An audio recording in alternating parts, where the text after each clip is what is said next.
Just waiting for YouTube to catch up. Here we are. So now we are inside the bowels of Titanic. Let me get to my comments, my chat on YouTube, so that way I can answer your guys' questions and also to greet you. I always say hello to everybody. My channel. There we go. Okay, so who do we got? We got Evan, we got Mark, we got Historic Ships. Hello, everybody. Hello, Swifty. Hello, Ozzy. Hello, Evan. Zayuna. Wyatt, Kevin, and the Killer of Rock and Roll. And Jake as well. Jake was here earlier. So, hello, everyone. Let me just put my phone down so I can do this. Jeez. Come on. There we go. Oh, Mark Hooper. Hello. How's it going?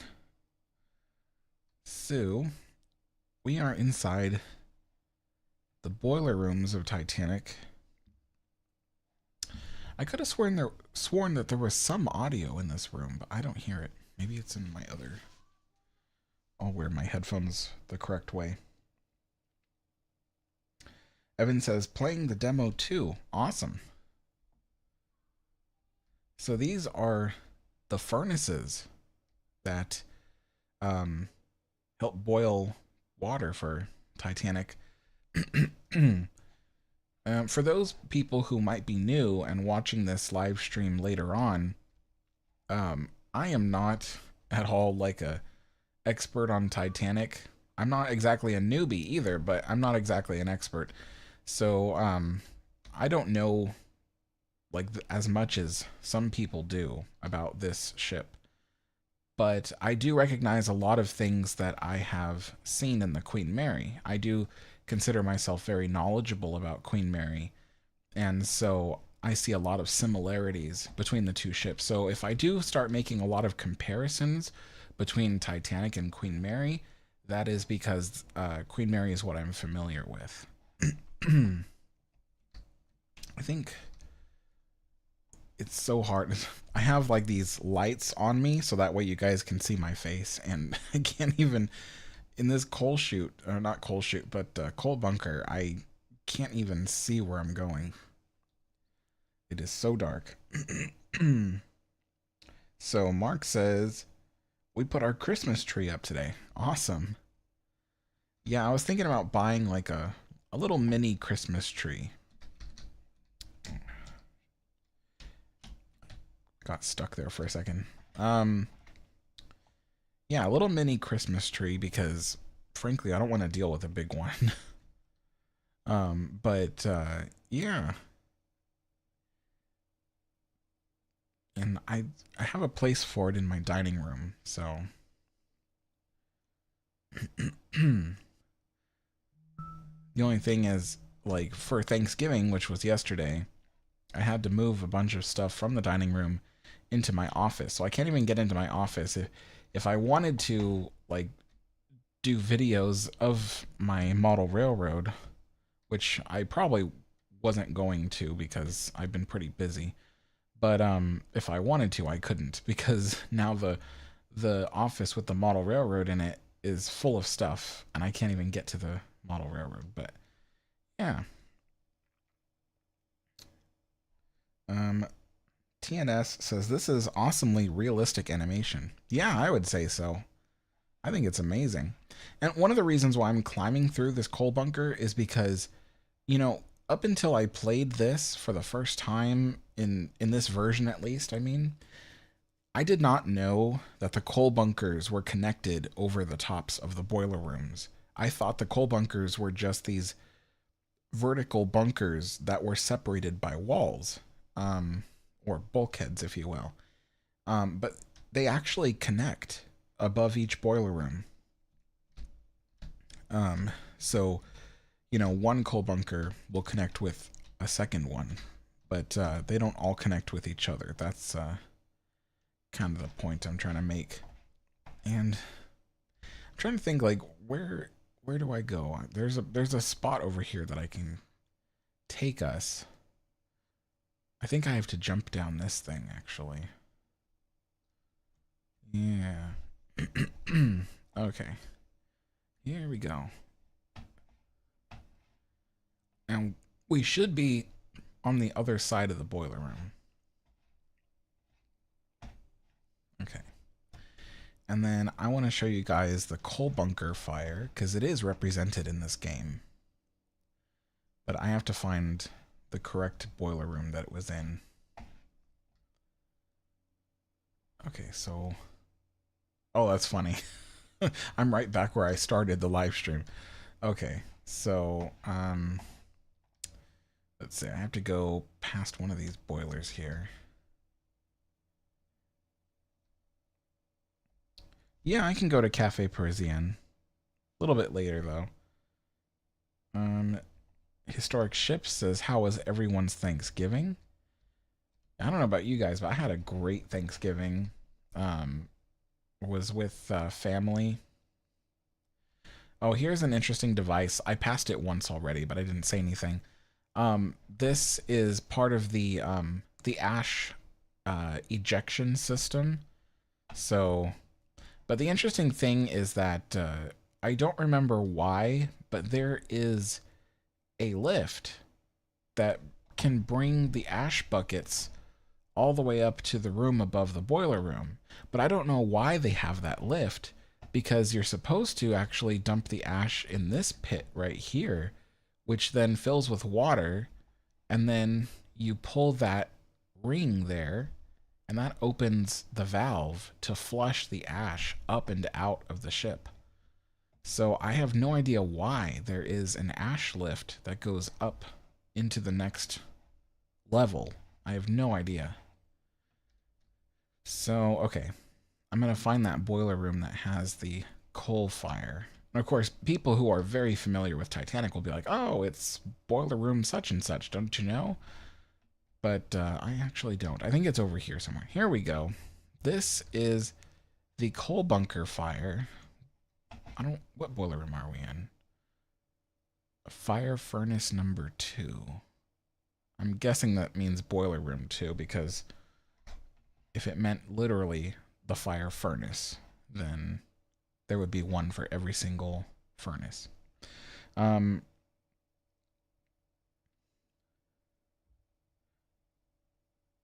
Historic Ship says, I had ads a while ago. I deleted the comment.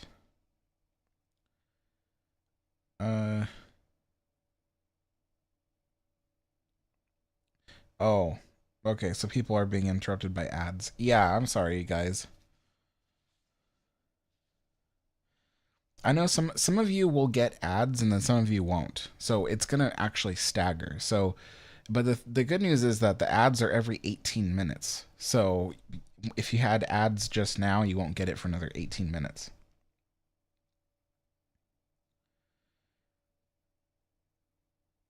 Mark says, fire wasn't close to the putter hull. I think you mean the outer hull. Yeah. Yeah, that's correct. The fire was not close to the outer hull. In fact, the outer hull is right over here. So this is the spot where a lot of people, you know, think that the coal fire on Titanic was, that it was like right here, and then when the iceberg came, the metal was really weakened or brittle or whatever from the fire, and then the combination of the super cold ocean water that that it allowed the hull to burst open. And that's not even true. You know, the coal bunker fire was this really tiny fire that was located closer amidships, closer to the center line, I mean. Yeah, and then it was between the bulkhead that separated, it was between the watertight bulkhead that separated the two boiler rooms. You know, that's weird. I don't remember. Oh, because this is shoveled out. Okay, I was like, I don't remember there being a ladder there. But yeah, it's because it's shoveled out. But yeah, it's just a tiny little fire. But, you know, it was spreading, so they were trying to prevent it from spreading. But yeah, so nowhere near the spot. And then the other thing too was that the iceberg had created you know, a separation in the plates further up the hull, a lot closer to the ship's waterline and not this far down here. But yeah, so that was the coal bunker fire. Uh,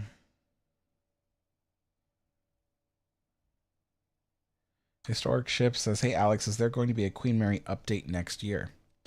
Um, there should be a Queen Mary update next month, actually. I'm hoping to have a Christmas time update, and then I'm hoping that in January, what I can do is I can put out an update that describes all the stuff, all the work that happened in the year 20, what year is it? 2023. So I wanted to do like a 2023 wrap up that could be posted in January. So that way everybody can see all the stuff that happened, because I've been getting comments from a few people who basically were like, "Oh, they saw like one update and they were like, "Oh, this isn't very much. They're not doing very much."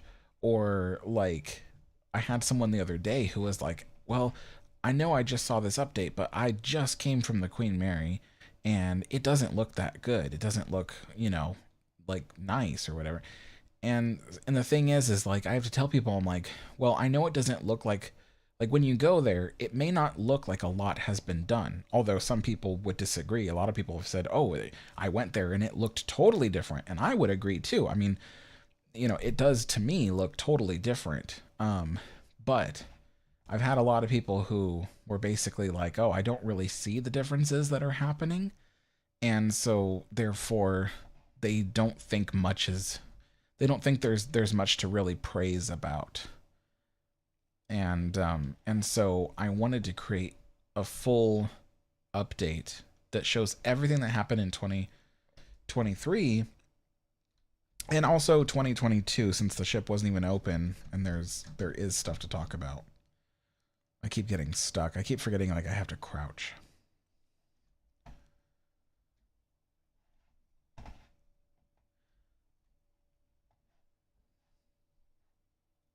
But yeah, so that's what I want to do.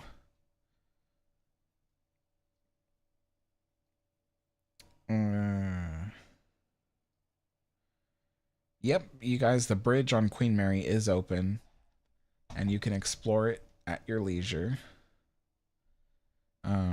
Wyatt says, "I think it looks absolutely different. There aren't, wait, oh, sorry, YouTube covers people's comments with this giant heart that I can't move, so I have to wait till someone else comments so your comment will move up and I can read it." But yeah, I don't know what it says after the word different. But yeah, so whoops, I didn't mean to run. Hmm. All right, let's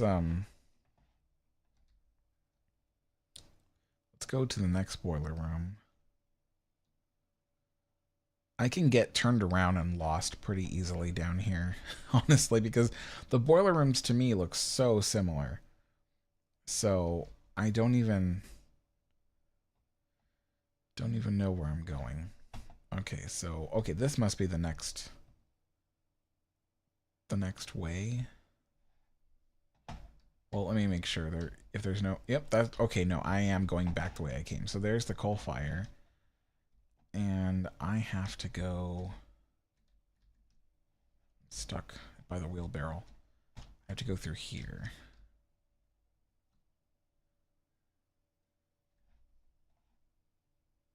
And you can see the hatch doors shut on this one.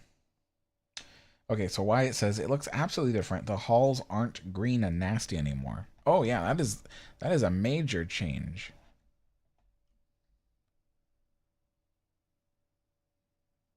and we can't go any further than this, but we can crouch by the wheelbarrow and see all the way through the other boiler rooms. Evan says, when is the next Titanic demo update with sunset mode? I don't know. They haven't given an announcement date on that yet, but they are working on it. Yeah. But I don't want people to think it's a demo update, because what they're doing isn't a demo. So, like, this is a demo. What we're playing right now is a demo. But there will be 2 other products that are coming out that are not demos.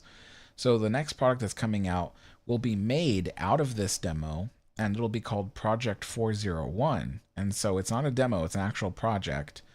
And it will feature pretty much all the same interiors that you get to see here, with different daytime modes besides just the daytime. And then it will also have, I'm trying to think, I can't remember. I'll find the little notification poster thing that's there's like a ton of posters about it on this demo itself, talking about Project 401. I can't remember off the top of my head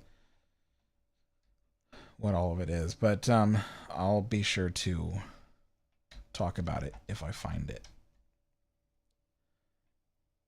Okay, now let's go to the crew areas.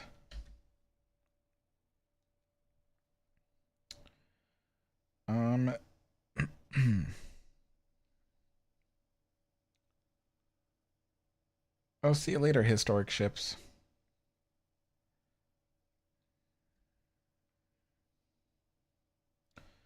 Curly Q.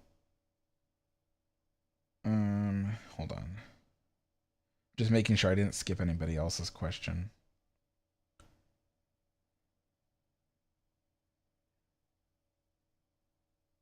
King of Battleships says, I don't think the Titanic's boiler rooms were pressurized like Queen Mary's. No, they weren't.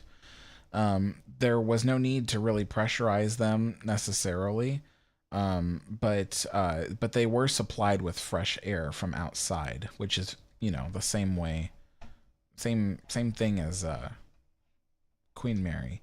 But Queen Mary's were pressurized in order to do a forced draft through the furnaces to make the fire burn hotter and cleaner. Here's a cargo hold.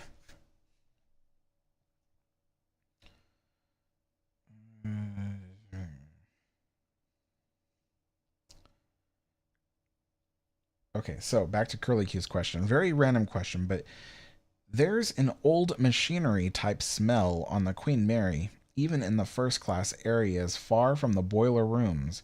I was just wondering if you know what is causing that smell. So no one has ever described to me before the smell of old machinery in the passenger spaces on Queen Mary. The only smells that I'm aware of on Queen Mary is, one, the smell of the wood paneling. The wood paneling puts off a very massive smell of paper, or like a library. If you've ever been to an old library, Queen Mary smells like an old library. Another smell that kind of has been described in the passenger spaces is the smell of very faint cigar smoke, as if people have smelled, as if like, because people did smoke cigars on the Queen Mary back in the day, and that smell has somewhat lingered on the ship. And so people have described the faint smell of cigar smoke, which, you know, the residue is probably still on the surfaces of the interiors. But I've never had someone describe the smell of old machinery in the passenger spaces of Queen Mary. So I wouldn't know what's causing that. But if you're talking from experience as of recently, there is a slight explanation for that. which is that the Queen Mary recently got a lot of her carpets repaired or replaced, and then those carpets got cleaned. So they probably got they probably got a special cleaning that was like scent free, like cuz if if you've ever hired like a carpet cleaning service, sometimes they're like, "Oh, would you like a scented, kind of shampoo or something in your carpets?" And you can opt for no. I mean, most of the time they won't do it at all because the smell kind of lingers. But but what they would have done on Queen Mary was done a scent-free carpet shampooing and then cleaning. So that can leave the smell of like the carpet cleaning machinery. Um, but yeah, other than that, I don't know. I mean, they have been applying new paint to some of the corridors, because some of the second class corridors are just white walls that are painted. So they could have been applying some new paint. But new paint doesn't smell like old machinery, so that's probably not what you're describing. But yeah, there shouldn't be a smell of old machinery in the passenger areas. Because what makes old machinery smell like old machinery is like the greases, the lubricants, the fuel. So those are smells you really wouldn't want on the ship. Is the smell of like grease or fuel. So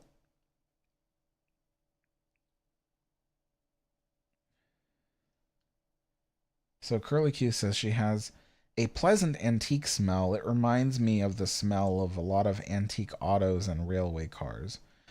Oh, okay. Well then yeah, then that's the wood.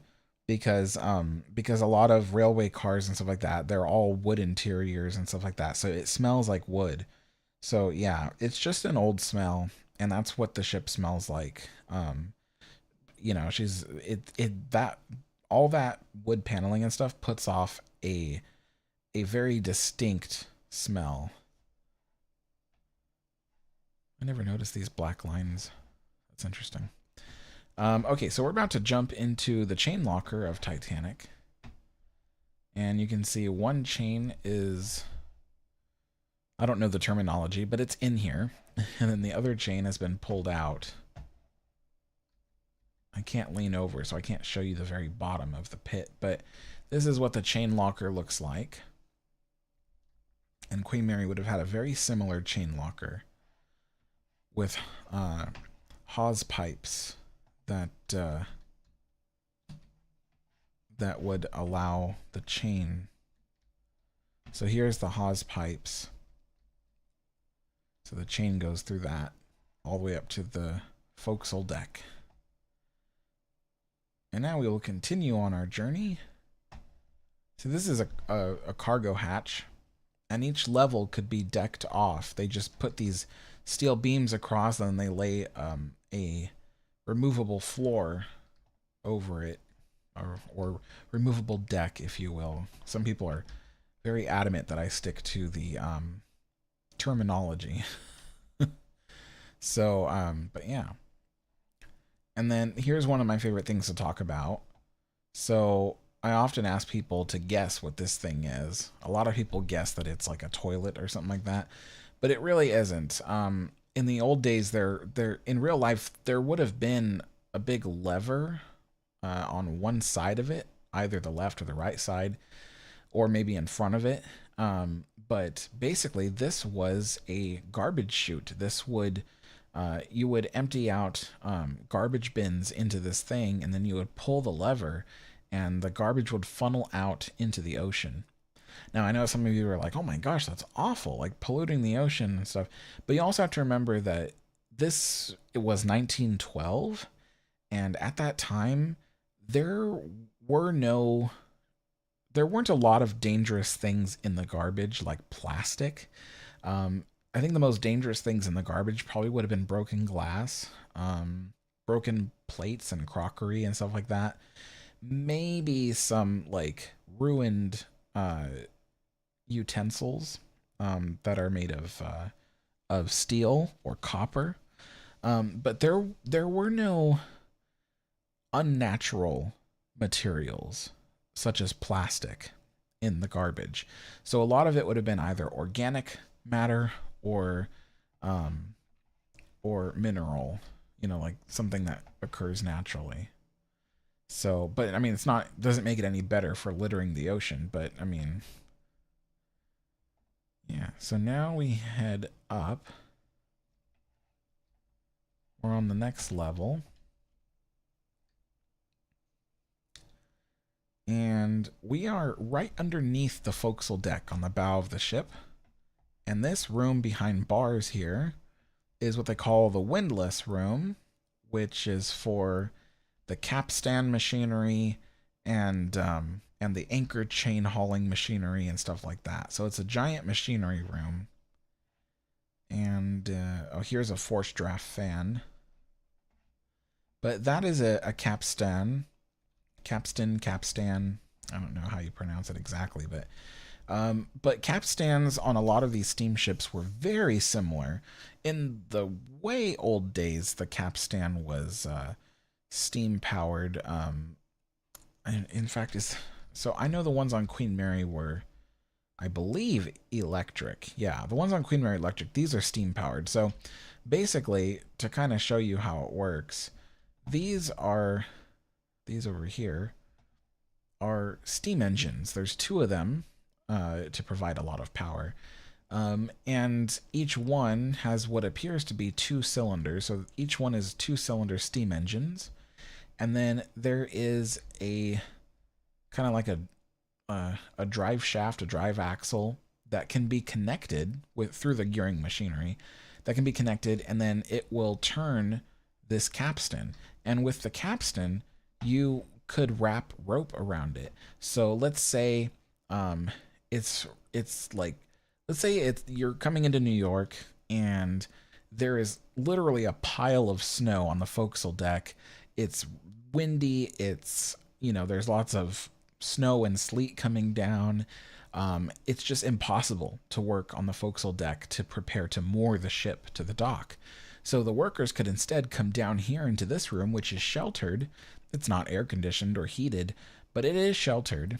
And they could, instead of using the capstans at the top of the ship, or the forecastle deck, they could come down here and use this one. And the ropes would come in through these ports on, through the hull plating. So there's one on that side, and then one on the other side. You can kind of see it way over there. And then the ropes come in and then wrap around here, and then they could turn the capstan to tighten the ropes and force the ship to stay put in the dock. And they would do the same thing up on the forecastle deck. It's just that if it was like really bad, like we're talking like, just impossible conditions up there, then they would come down here to use this. And then some other things you see, these big gears that you see here are also powered by those steam engines. And like I said, you can engage them or disengage them depending on when you want to use them. But these operate the they haul the anchor chains. So when they need to bring the chains up or down, they use this to turn the anchor capstans. I don't know what those are called, but I'm going to call them anchor capstans. And yeah. And all of it is done by steam engine. On the Queen Mary, it was all electric, but electric was generated by turbo generators. So it was still technically steam power, but in this case, this is direct steam power. And then these operate two like regular capstans up at the top. So yeah. And then down here, almost randomly, is the dry food storage for the crew. So you might have things like potato sacks, and you have rice and grain and stuff like that. There might even be crates of eggs in here. A lot of Americans are used to storing eggs in refrigerators. In fact, we have to because of the way that our eggs are pasteurized. They must be stored in a refrigerator. But for unpasteurized eggs, like the rest of the world uses, they don't need to store eggs in a refrigerator. They can store them out in the open. So there probably would have been crates of eggs in one of these rooms. I say one of the rooms because there are several decks below us with even more dry food storage. Although I can't say with all certainty that there would have been eggs in any one of these rooms. I'm just giving an example. But let's head back up. And then we'll go to the other side because we can continue forward. And you can see we're coming to the prow of the ship. And we can kind of go around that hawse pipe. I think you have to go around this way. There we go. And then we can perform a miracle by actually walking right through that rope. And this rope would be for the spare anchor, actually. So I don't think in reality you would have even seen a rope here unless there was an emergency. But that is for the spare anchor. So a lot of people see that Titanic had this hole or port at the very bow of the ship, and they think that that's like a giant headlight or something. In fact, when I was a kid, I thought it was a giant headlight, but it's not. It is for a rope to attach to the spare anchor. And so yeah, that is that. And we'll see some more really cool spots back here. And you can see there's more steam engines. There's a steam engine here to operate a capstan on this side of the forecastle deck, and then a capstan on that side. And then as we go around here, we can see a crew area, a mess hall basically for the crew. Although this wouldn't have been for the entire ship's crew. This would have been just for the ones that work in this general vicinity. This is the same cargo hatch that we've been kind of spiraling up all this time. So it's the same cargo hatch. If I wanted, I could fall down this hole and get all the way to the bottom, but I can't. We can't climb up to the forecastle deck. On this demo, the forecastle deck is not available. Let me get to some other questions here. Thank you, K4RNA. I did have a great Thanksgiving. Mark says it's going to be cold tonight, down to 25. Oh, wow. It's going to be down to 35 where I am.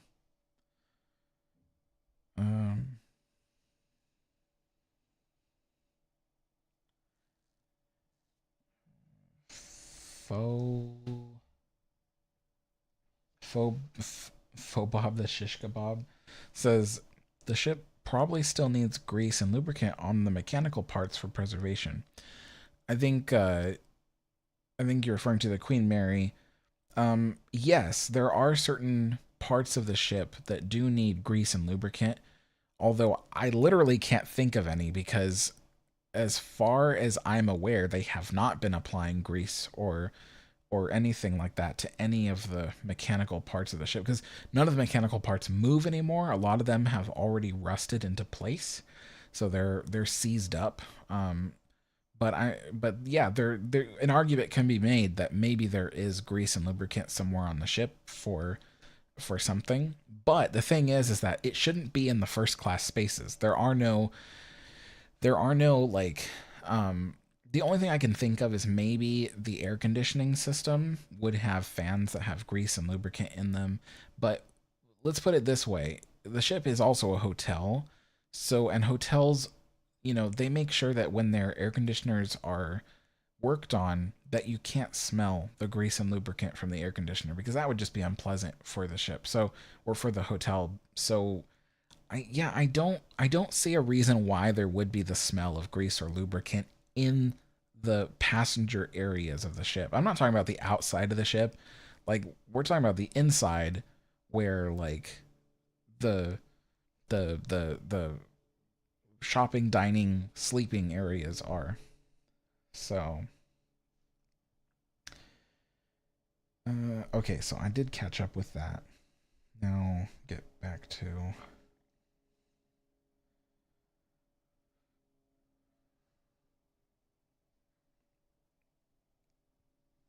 Okay.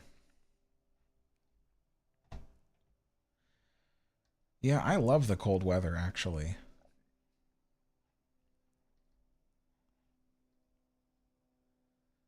I wish it would snow too. I like it when it snows here. It's so cool. I mean, I grew up in Southern California where the weather practically never changes. I mean, during winter you get more rain, but really it's hardly any change. And it certainly can get hot even during winter time in Southern California. It can get, there was one time, you know, it was almost like it was like within a week of Christmas, and we had like a 90-degree Fahrenheit day, and that was just unbelievable. So living up here, in Northern Oregon, it's just amazing because we, the seasons change, and it's so beautiful up here. And it's funny, every time I leave the house, I always end up saying, "Oh, I love it here." It's just so funny. Like, I feel like I annoy people with how often I say it because I just do. I just love it so much. I love everything about it, the weather and the beautiful landscapes and stuff. Here is one of the stoves. So the stoves on Titanic. I do know they had a couple of electric appliances for the kitchens, the galleys, if you will. Um, but a lot of them were coal powered. So basically, they have these little coal furnaces there, and the radiating heat from the coal furnaces would heat the little ovens, and the radiating heat would also heat the stove tops, so that way stuff can be cooked. And of course, this is a ship, so they have these metal guard rails that surround the cooktop so nothing can fall off when the ship rolls at sea. Um, but yeah, so that is how these old ovens work. And then they had like a hood system that would collect the the what do you call it? The the smoke and exhaust would collect and go up through the system and get vented out through the top of the ship somewhere. It's a steam oven, so probably would have made bread and stuff like that in there inside the steam oven. Maybe did some kind of roast or something in there. All right, so yeah, let's go to the. We'll go up the mast to the crow's nest.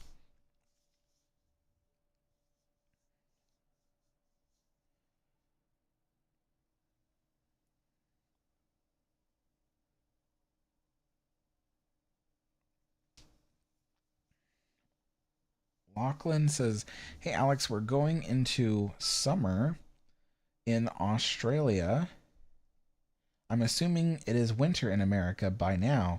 What is Thanksgiving? I'm not sure what it is as I am Australian, but just wanted to know."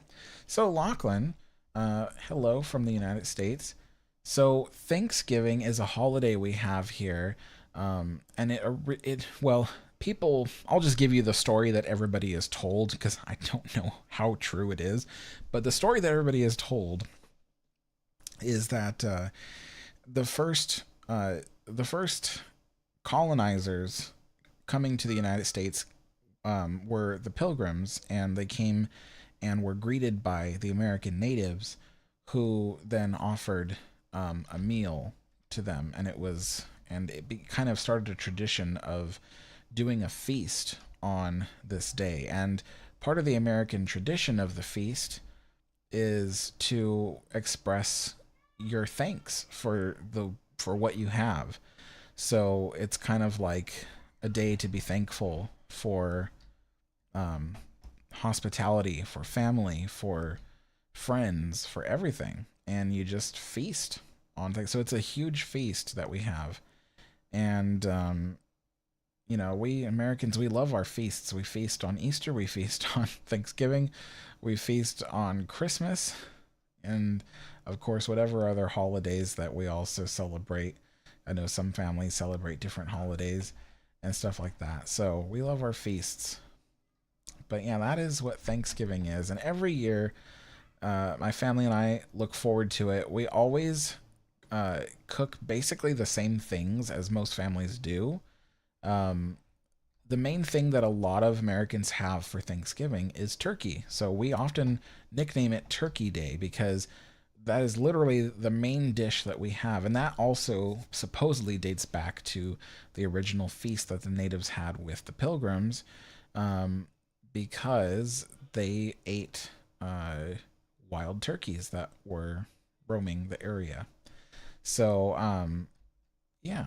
So we eat turkey on Thanksgiving, and it just so happened that, you know, so I so I normally make the turkey, but we also had to make a ham because my sister, my sister is pregnant and she has these really crazy cravings for things, and she insisted on having a ham as well as a turkey, which we thought was all insane, but we couldn't say no. So so so we made a ham and a turkey, which is interesting because usually we make ham for Christmas. So yeah, that's pretty funny. But yeah, so and then some other things we have the turkey.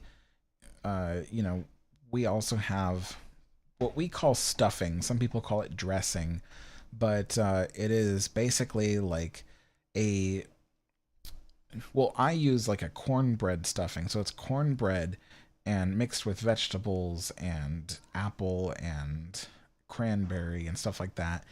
And it's hydrated and then it is cooked. And so that way it becomes kind of like I don't know if there's anything else like it, to be totally honest. I've never had to describe stuffing before, but and people might ask why it's called stuffing. Well, that's also because traditionally you would stuff the turkey with it. So there's a cavity inside the turkey, and you stuff the turkey with the stuffing because the stuffing is full of aromatics, which will flavor the turkey, but also in turn the turkey will flavor the stuffing. So yeah, it's really interesting. um, so Mark says nope, it is fall in the U.S. So yeah, so Lachlan, we are still technically in the autumn season here in the United States. So we're still in late autumn, but we are just a couple of weeks away from winter.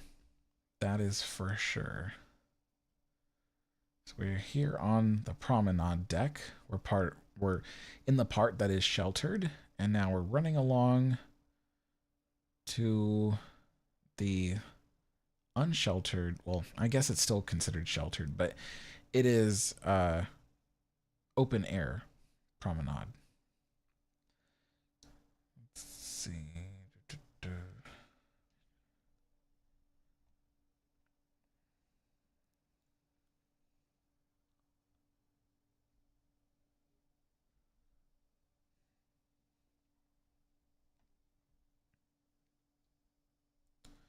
Yeah, the reason why Queen Mary's engine room still smells like grease and old machine and grease and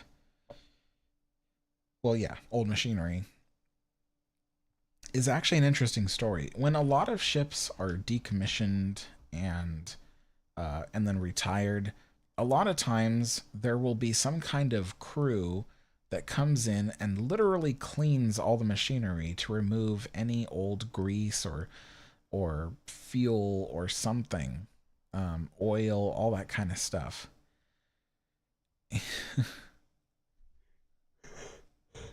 Oh, jeez, random yawn. I felt it coming. I'm like, should I fight the yawn or should I just yawn?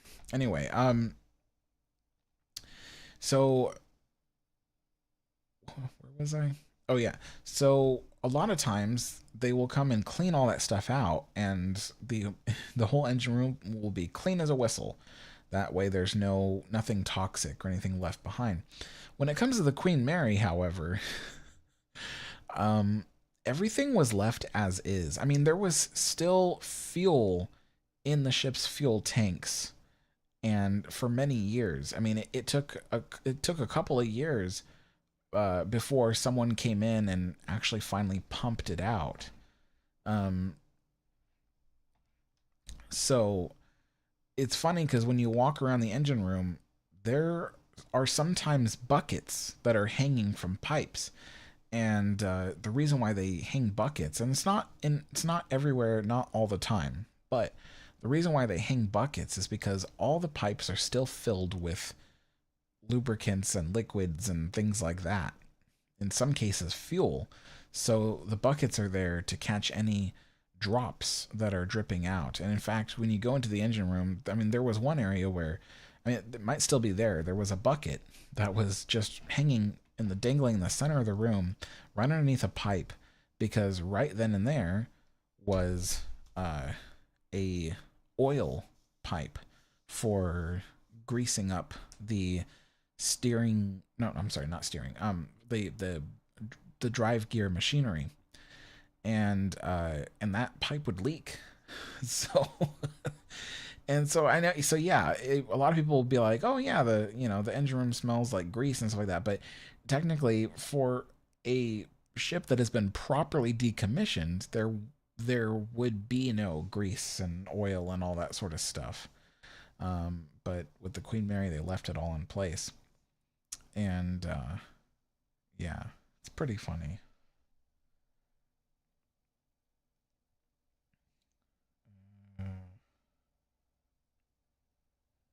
Okay, just reading comments here.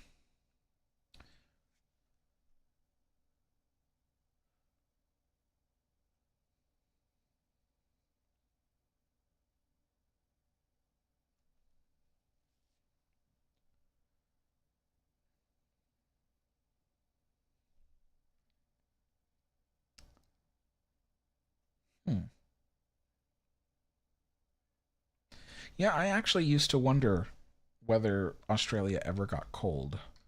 I mean, I'm sure they did. I never questioned it really though, because it's just like wondering whether like the Mojave Desert ever gets cold, and it's like, of course, during winter time it can get freezing.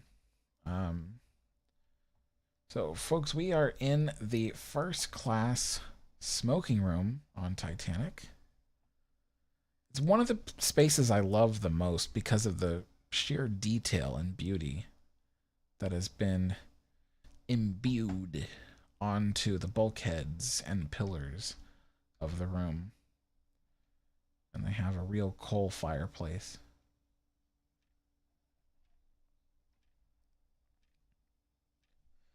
Um,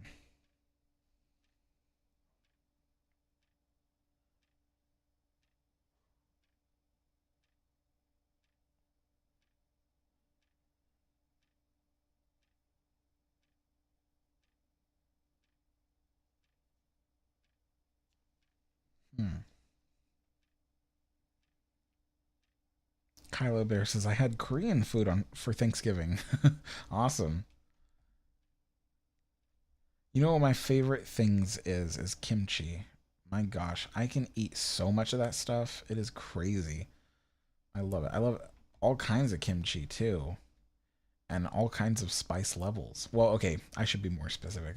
Maybe not the spiciest levels, but general spice levels I enjoy. I do not remember this giant couch being right here. That is really strange. I do not remember that being. Is it on the same on the other side too? It is. That is so strange. I do not remember that being there. And why is that chair so low to the floor?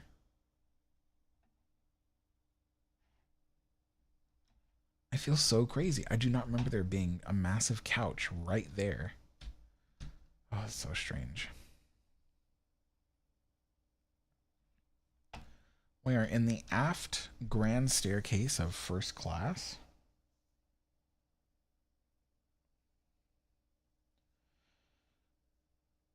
Yeah, I'm trying to do some Black Friday shopping right now as well. Well, not right now, but I mean today as well, before the deals end.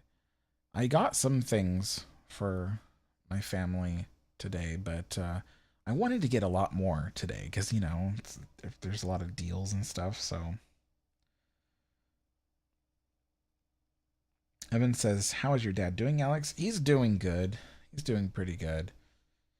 He hasn't been working on his YouTube channel lately because it was actually kind of funny. We were talking about it yesterday.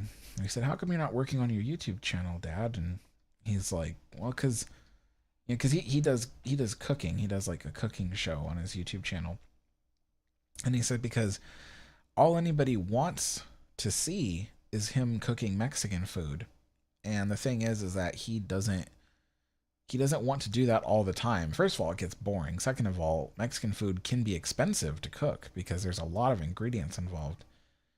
And thirdly, um, uh, it takes a lot of time. So he would like to try other things, but on his channel, people prefer him making Mexican food. So that's why he hasn't been doing much lately. Is because he's kind of hit that kind of predicament. But I told him he shouldn't create a YouTube channel that is locked into like one thing, like cooking, because something unexpected happens where you might realize you don't want to do that anymore.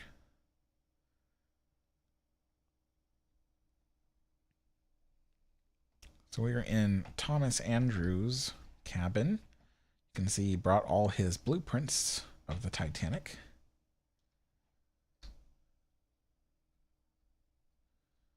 Gosh, all these surfaces and stuff look so realistic in this demo. But the funny thing is that when the finalized Titanic Honor and Glory game is finally done, it will look a lot better than this. It'll be way more detailed and way more realistic looking. As realistic as this already looks, it will be even more. This is such a beautiful room. People ask me, what's your favorite room on Titanic, Alex? And I say, when it comes to the public spaces, the main lounge for first class is my favorite, especially that giant chandelier. I have to watch where I'm going because I get stuck on these chairs. Pretty cool.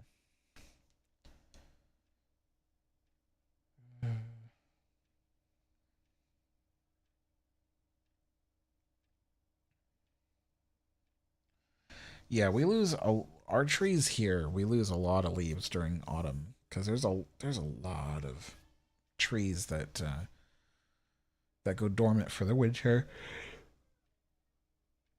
And so, like right now, you should see where I live. There are piles of leaves everywhere, and because it rains every couple of days, the leaves are like glued to the ground. So like when landscapers come to they usually use like a blower to blow the leaves, but they can't because they're all stuck to the ground. Sorry, you can probably hear children in the background. I live next to a playground, and there's only kids at the playground on rare occasion, but I guess right now there's kids there. So now we are. Gosh, there. Something must have happened. Okay, yeah. So we are in the reading and writing room of Titanic. Why am I yawning? Oh my goodness.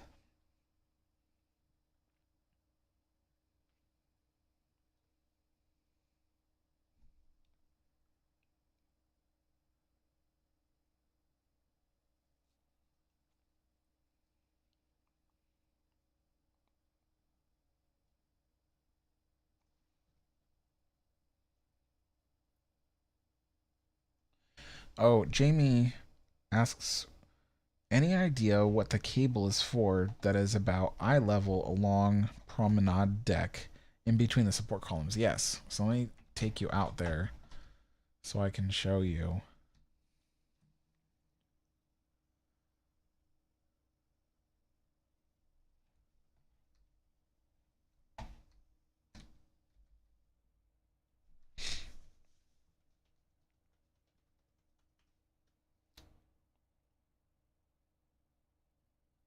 Ozzy says Alex needs a nap. Honestly, I'm not sleepy. I have I've all my life I've had some kind of condition where when I start talking or when other people talk for long periods of time, I just yawn. And it's not because I'm sleepy, or anything like that. I just yawn. It's just my natural reaction to not being physically active. It's just really strange. And I've always been that way. I've gotten in trouble for it so many times. I had teachers in school who thought I was being rude for constantly yawning. And I'm like, it just does. I always do that. Okay, so, um, who had asked the question?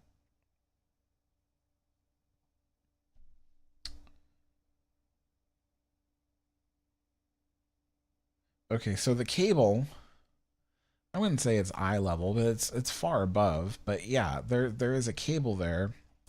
It's I'm not even sure it's a cable really. I think it's really more of a steel rod. But basically, there would have been canvas coverings on the tops of that. So right above that cable, or you know, you know, steel rod, there would have been canvas covers. And so the idea is that you could pull the canvas down to cover these areas during inclement weather. And Olympic had them as well. And those steel rods, um, they act as kind of like an area to when they're furled up or rolled up, they could be tied to that cable. So even though they're permanently attached at the top, they're also attached temporarily on that steel rod, so that way they don't move. Because otherwise the wind would catch them and then they'd unfurl and you know and yeah, it would just cause a big mess. So yeah, that is my understanding of it.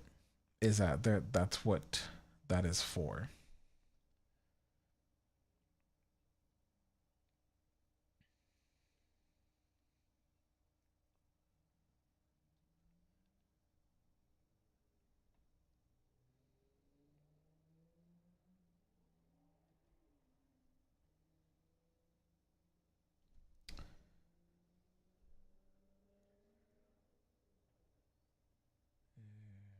Okay. So let me get back into the ship.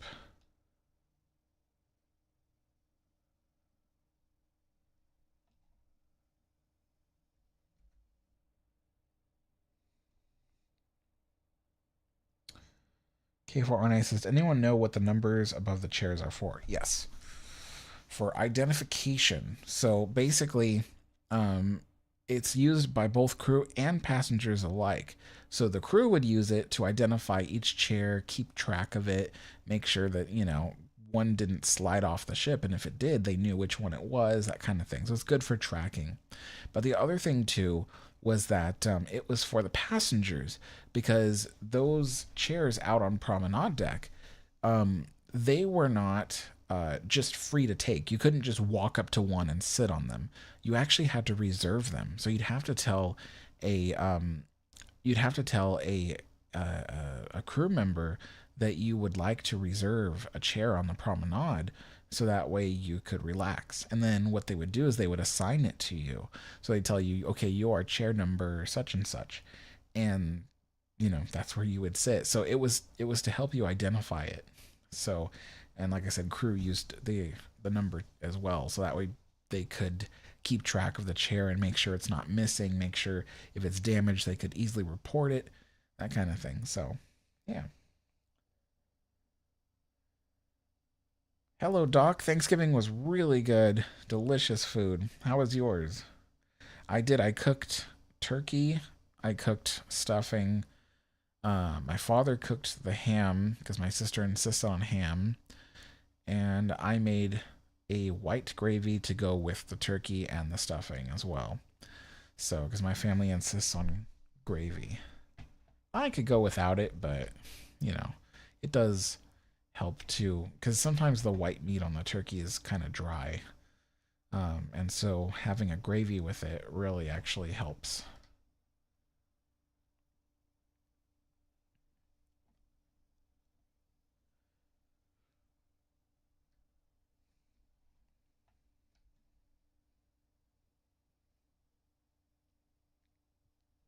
Someone earlier asked me to go somewhere on the ship, and I don't remember who asked or where they asked me to go.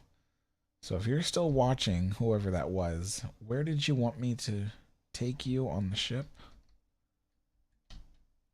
Here's a first class cabin while I read some stuff.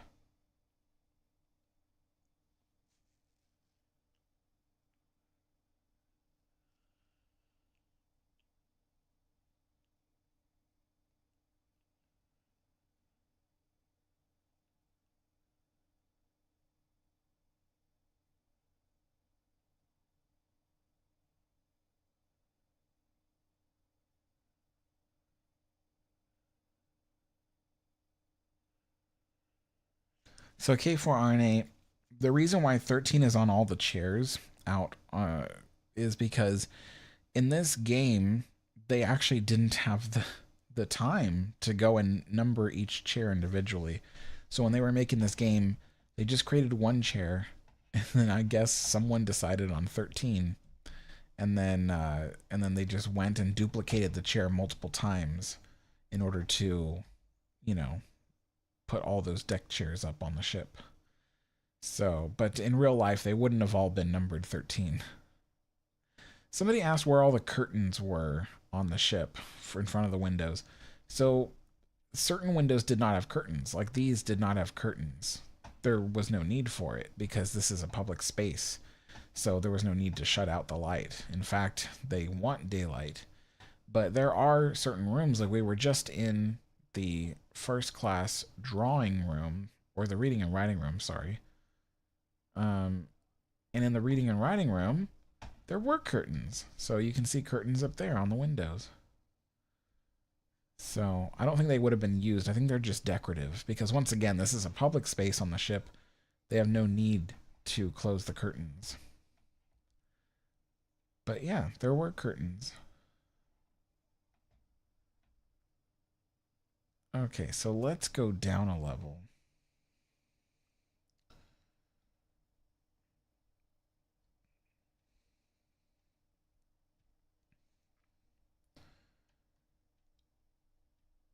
TNS Rock says Palm Court Restaurant. We were actually just there a few minutes ago.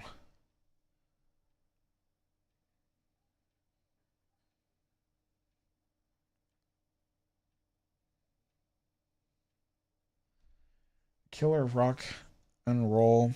So hey Alex, I think your dad's cooking channel is good, and tell him he can cook anything he wants on his channel. So when it comes to YouTubers, there is a complication. Technically, yes, a YouTuber can make anything they want to make and post it. But the complication is not everybody will watch anything you make. And you don't make stuff for YouTube so people won't watch it. You know what I'm saying? Like you make stuff for YouTube because you hope that people will watch it. That the most people possible will watch what you make. And um so the thing is that I understand how my dad feels, that the reason why he stopped making stuff is because people only want him to make Mexican food. Um and the thing is that he doesn't want to do that. He wants to like do different things. But I understand how he feels because the thing is that he could do all this hard work to do something else and then people don't watch it. So it's almost like a waste of time. So when you're a YouTuber and you're trying to build your channel, you have to go where the views are. And if you don't want to go where the views are, you do something else. So that's kind of the issue he's facing right now. And I have some of the same issues, you know. People tell me, "Oh, Alex, can you make a history video about other ocean liners and other stuff?" And then I do, and then people don't watch it. Like only the most like hardcore fans of the channel show up to watch it, which is great. But like I said, when you work really, really, really hard on these videos and it takes you forever to do it, and then you finally post it, and only the tiniest fraction of the people that normally watch your videos actually show up to see it, you start to feel like you just wasted a bunch of your time. And in fact, you know, when you run the channel like I do, so that way it's self-sustaining, it pays for itself, then sometimes those videos don't earn any money at all, and then you just wasted money and time. So that's one of those things where it's like, you know, you got to make something that people will watch. And so I kind of learned that even though that's my number one requested thing is to have number one requested thing is to have videos of other ships' history, but then when I do them, they don't get the views. So I'm just not gonna do it that way. I'm not gonna give up on the history of ships. It's just that I'm not doing it that way anymore because it's a waste of time and a waste of money. So I have to do something different.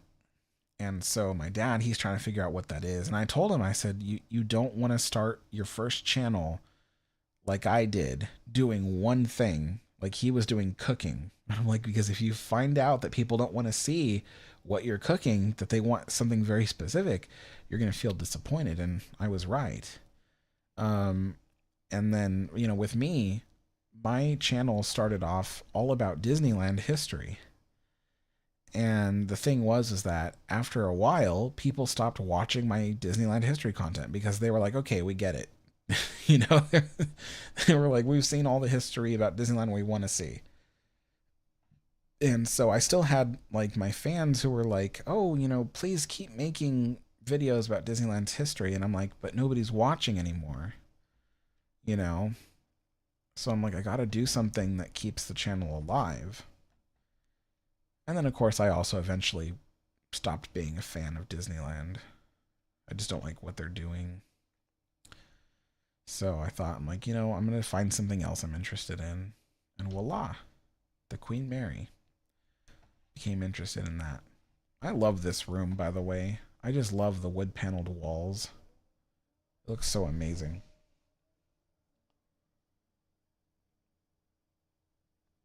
Oh, Derek is here. Hey, Derek. Kyle decided as a joke to make all the promenade deck chairs 13. I had a feeling that's why. I'm like nobody accidentally puts 13 on a chair and then duplicates it around the entire ship.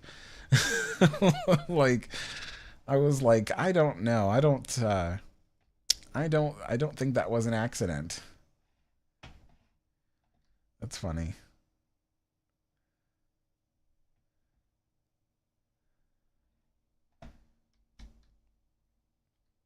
Man, I love exploring this ship. It's just so nice. That's why I do this like once every month or every 2 months, is because like it's just so fun. And it's beautiful. I just admire all the stuff. Sometimes I can kind of pick out like what an object is made of. I mean, obviously this is like a type of marble, um but like sometimes I can see like the wood grain and kind of go, "Oh, I know what that is." Like the dark edge of wood grain around this table looks a lot like Macassar ebony. So I don't know if it is because it's a repeating pattern, so it does have kind of a weird look to it. Oops, sorry.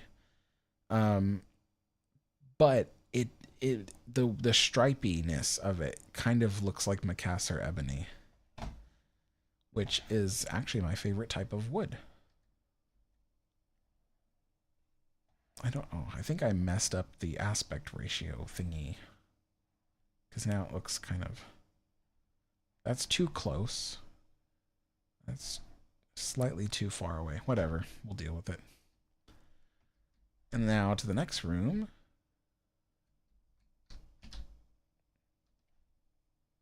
So I'm not a big fan of the color green. So when I say that the next room is actually more my favorite color, is because of the blue.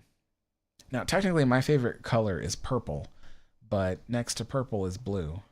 What is that?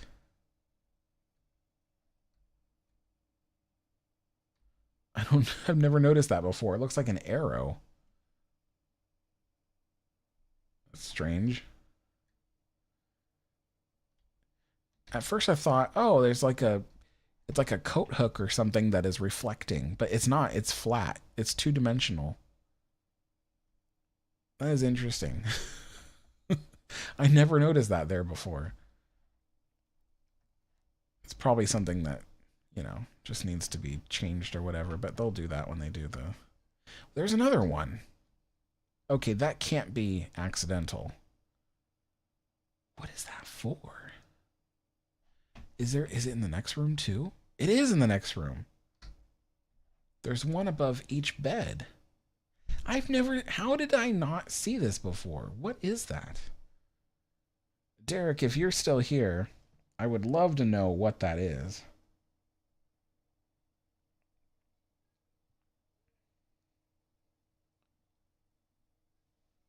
It's so strange.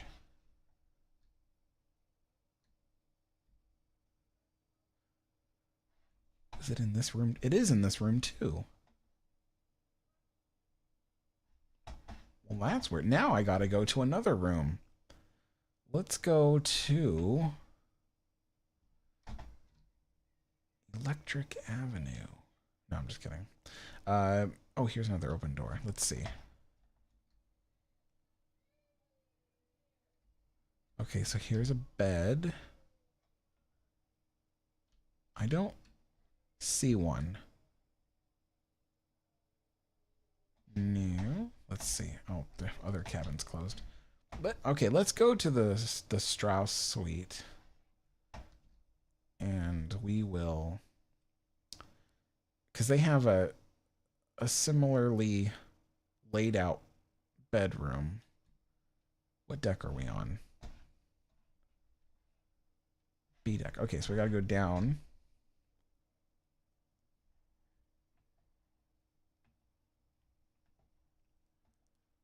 There is the purser's office. This is the Strauss suite. I'll take a moment to admire this in a second. I want to see if there's arrows on these walls.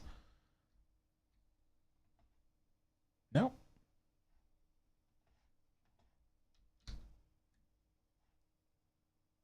Well, that was strange.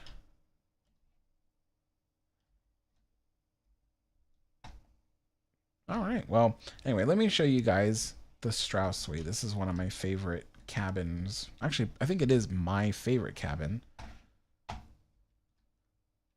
There we go. I love the color of the wood paneling in this room.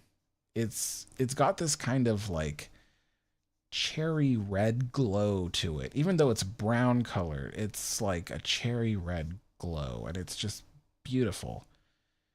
And of course, you got all the gilding and stuff on everything. Looks absolutely fantastic.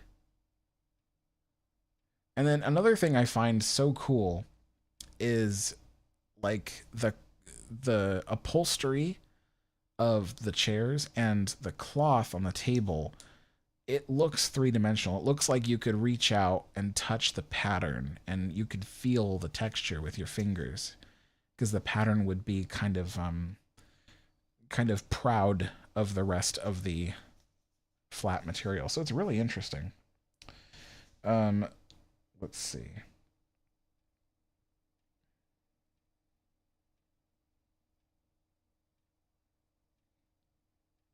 Derek says they're working because so he's responding about the little arrows I've seen above the beds. I've been working on this demo for the past year and a half and have never seen those before either. That's pretty funny. Yeah, that's strange. Like I've probably explored this demo, man, like 50 times by now.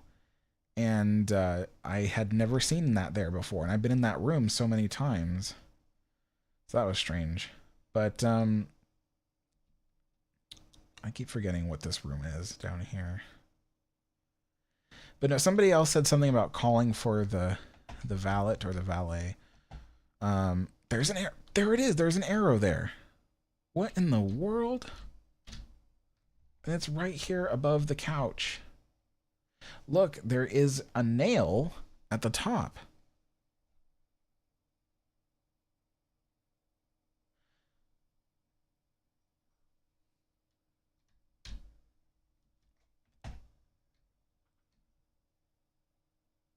I have never noticed these in the rooms before. You know, like, it doesn't look like something that is like a glitch or something that's left behind. It looks like an actual object that has been put onto the bulkhead there. And you know, the first thing that comes to mind, and I don't think it's useful for passengers, but the first thing that comes to mind is that it's literally an arrow and it's hanging from the nail. And so when the ship rolls or pitches, it would move along the wall. So let's say the ship was rolling to port. I think that's port side. I don't remember. I actually literally don't remember what side of the ship we're on. But let's just say that's port side and we're rolling to port. Then the arrow might shift towards port side. So that way the passenger in the cabin would actually be able to know in that moment what side the ship is moving to. But I don't know why that would be useful for the passenger to know, particularly if they can feel it. They can feel what angle the ship is tilted at, so they don't need to see it. But that is interesting. So I don't, no idea what that's for. And it's only in some of the staterooms. And I've never noticed it before. Strange. But somebody asked, somebody said, oh, it could be for like calling a steward, but it's not. That's what the, there would be like call buttons here next to the bed. And that's what the call buttons are for, as well as there's light switches for the lights. But yeah, that's what the call buttons are for. So I don't know.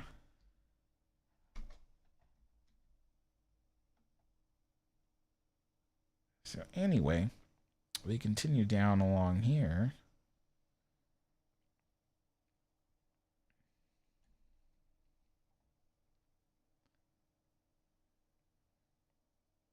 Oh, thanks, Derek. I appreciate that because I'm genuinely curious now. I'm like, what in the world? But yeah. So, an interesting fun fact for everybody here, because once again, I'm reminded of a fun fact about the Queen Mary. I'm not very knowledgeable about Titanic, but you ask me about Queen Mary and I can tell you, or I can find someone who can tell you.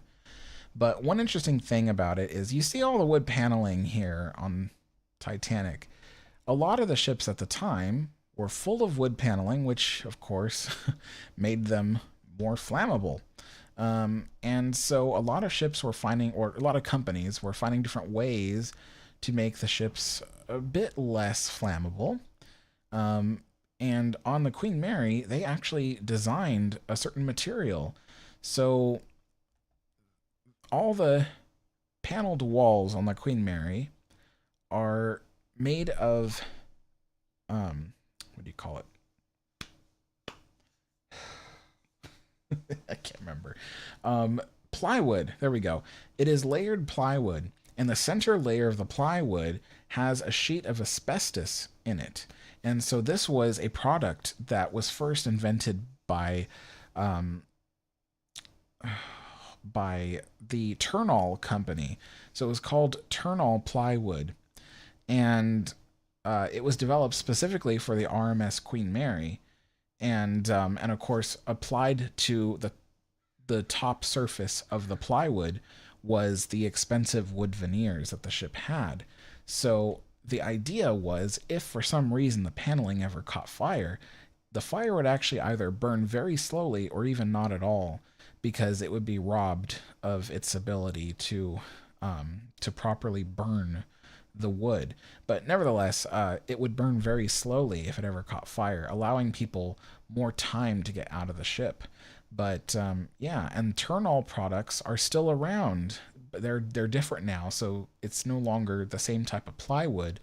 But that is a fun little fact I have for you. Now, let's go into the maids and valets saloon.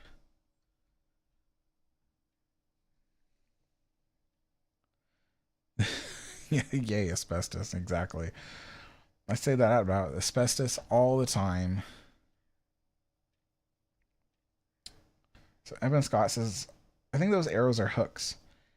I don't know if they're hooks though, because like I said, like I at first I thought they were like coat hooks, but coat hooks they stick out from the wall like these. And the other ones did not. They were flat against the wall. I don't see a reason why there would be a like why it would be a hook.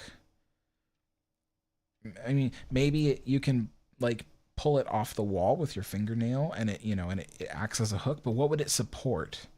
Like what do you need right over your bed? Maybe a crucifix? Some people were deeply religious. They would sleep with a crucifix over their bed, but that seems like a very oddly specific thing. Like, oh, like let's install these hooks for passengers who need a crucifix over their bed. I don't think that's what it is. But I'm trying to think what else it could possibly be. And it's not in every room. That's the other thing too. Is that a call button? I think that is. I didn't think there would be a call button like right there. That can't be. This is... Well, no, they did have... So the maids and valets, they would have had attention from stewards and stuff.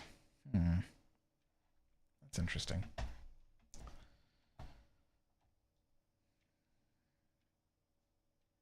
Thank you for the donation, K4RNA. Hopefully that helps the channel. I appreciate everything you do for us. Have a great weekend. Thank you so much, K4RNA. So nice. Now we are in one of the pantries. Pretty cool. I love all the plates and stuff. I have only one replica first class White Star Line plate. It looks just like these things. These are backwards. I think probably for licensing reasons. I'm pretty sure that Cunard still owns the logo for White Star Line. So it's possible that when the guys were making this, they had to turn that around. But yeah. It's actually kind of funny because I was hearing a conversation the other day between people. Andy says to hold your pocket watch and chain. If it was a hook, that might be... But I mean, you would keep it on the table side though. But anyway, what was I saying about... Oh yeah, people. So I was having a conversation the other day with somebody, and some people were saying, oh yeah, ever since Cunard kind of dissolved White Star Line, there is no mention anywhere of White Star Line still existing. And that's, in a way, it's kind of true. Except if you go today on a Cunard ship, a lot of the stewards, they have, let's see if there's arrows or hooks in this room. See, there isn't. They're not in every room. So why only in some of them?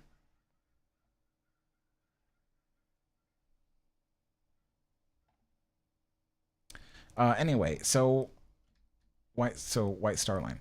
But if you look at like a Cunard steward, they still have a lapel pin or something, and on that pin, it has the White Star Line flag, and it says White Star Service.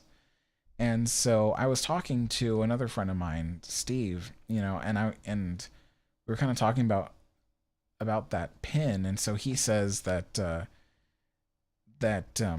even though White Star Line, the company, no longer exists, that is still something they advertise, that they have White Star Service. And it's kind of funny because I did a video a long time ago kind of asking the question whether it was true that Cunard really sacrificed speed, or sacrificed luxury for speed, and whether White Star Line really sacrificed speed for luxury. But the thing is, it's not really a true statement. Both ships were very luxurious. Oh, both companies, both operated very luxurious ships, and they tried to have as fast of ships that they possibly could, you know.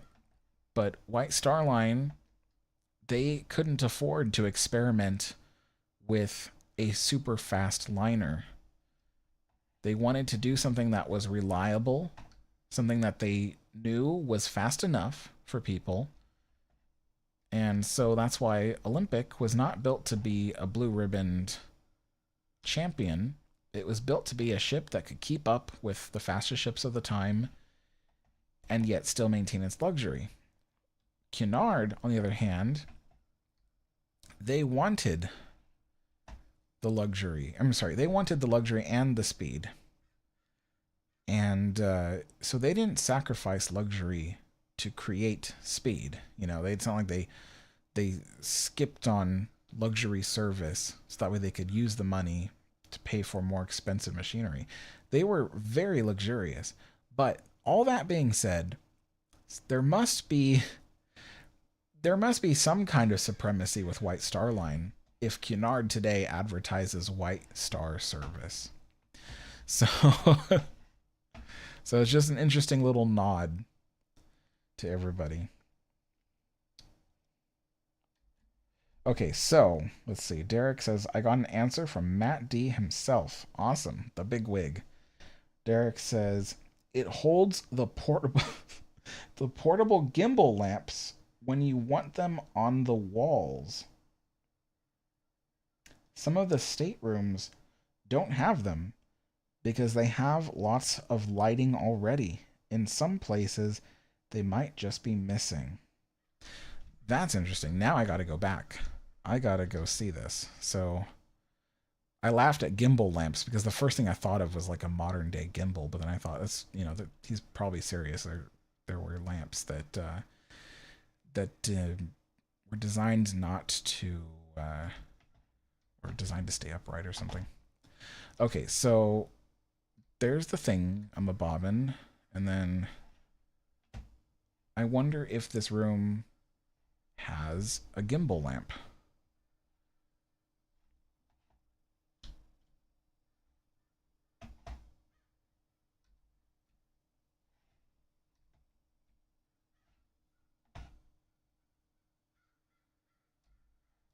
Is this it? I mean, there's no cord attached to it.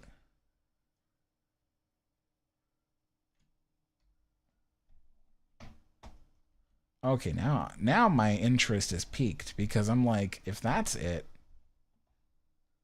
how did it?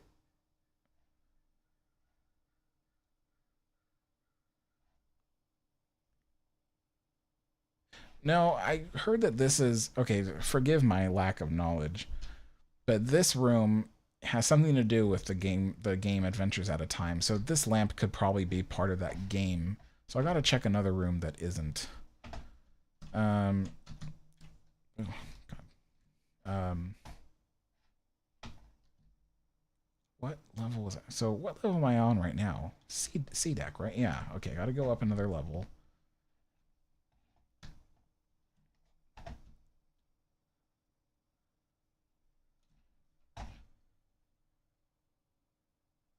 Okay, is it this room?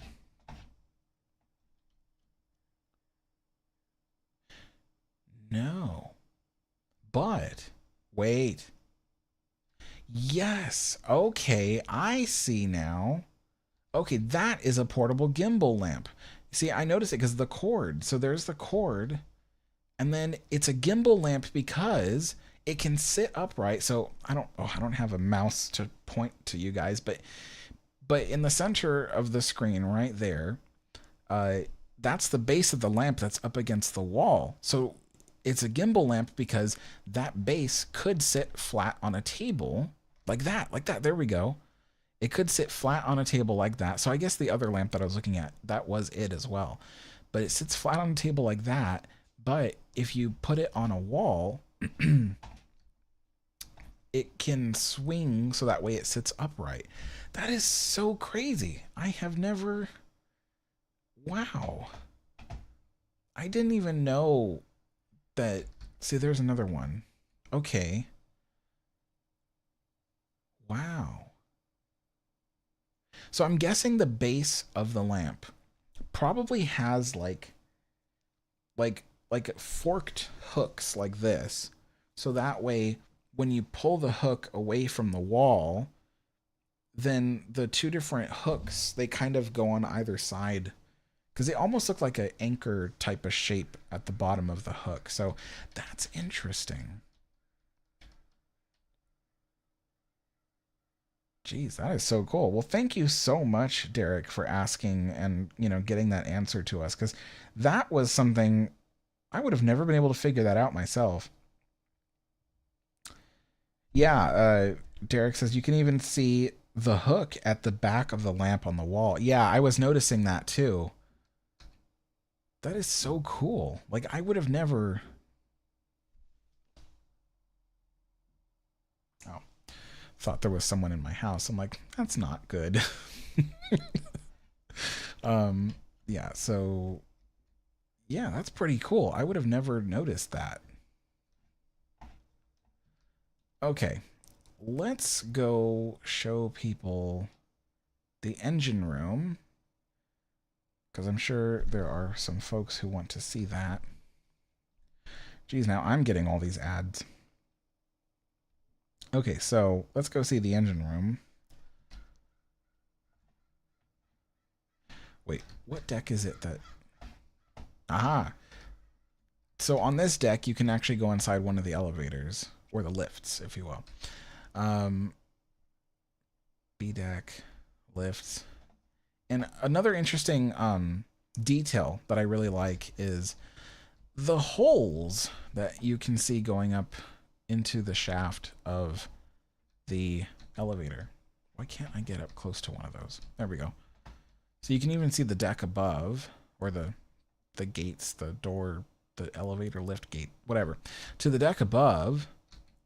And what's kind of cool about that is, so a lot of people probably don't think about this, but elevators, as they move through the elevator shaft, they kind of push the air in the shaft around. So the air has to go somewhere. So if the elevator's going up, then it's compressing the air above it.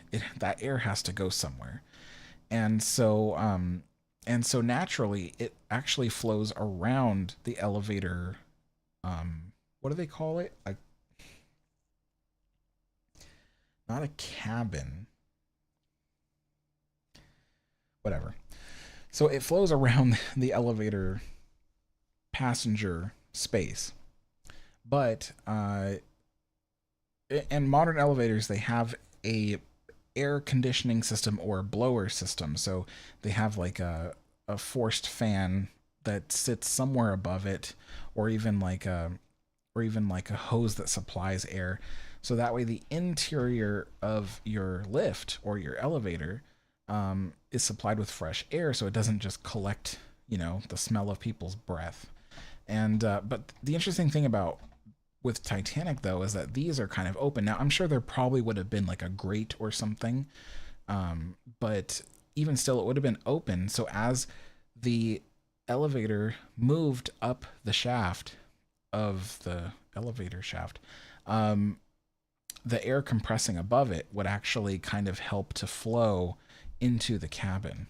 Now, of course, the other thing, too, is that each door is not like a solid door, it's a gate, so it wouldn't have had the same kind of compression as a modern elevator shaft, but still an interesting little fact for ventilating the elevator space. Okay, so to the engine room. We have to go down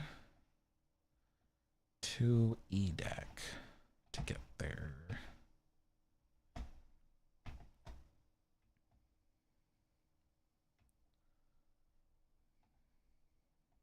K4RNA says, this is so nerdy, I love it. I know, I get so into the details. Let's see.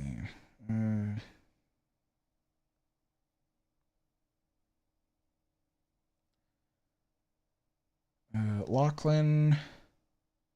Darn, that giant heart is blocking your message. I'll have to wait till someone else posts a message so I can see what your comment is. But this is the first class restaurant. I try not to go too far into it because there is something weird with this one where if I get like too far into the first class restaurant, I start to lose frame rate. So, but I mean, I do like walking in here and looking at stuff. But a cool example of some of the way that they lit Titanic and other ocean liners as well, because it wasn't just Titanic that did this, but basically you have the portholes which provided daylight during the day. As you can see, it shines through the glass and stuff like that. But then at nighttime, you had these very powerful incandescent tubes. So there's 4 up there and 4 down here, and those would turn on at nighttime and provide kind of an ambient, almost daylight coming through, and it would be nice. What am I trying to say? Yeah, so oh, you know what is interesting though? We are down here on D deck, and I don't see like a steel. What do they call that? A blind? No. Oh, I can't remember the terminology anymore, but it's like a steel plate that covers the porthole for when there is some really rough sea. But on Queen Mary, they had them. So let's just say it was daytime, but you had really rough seas, and the swells were coming up and hitting the portholes. And if there was any concern, which there shouldn't be of the portholes busting open, but if there was concern for it, what they would do is they would put the steel covering over it, block it off, and then they would turn on the background light of the glass. And on Queen Mary, they used like a frosted glass, more specifically, sandblasted glass. But here they have this, what looks like stained glass. So it's just an interesting kind of way of doing stuff. I like it. And one of my favorite things too, when I first ever played on one of these Titanic Honor and Glory demos, one of my favorite things was walking up to these wooden carvings, because they are so detailed. It is just unbelievable, and it's so three-dimensional too. Well, obviously, because I mean, this is a 3D game, but still, it is absolutely fantastic. What is in my way? Oh, okay.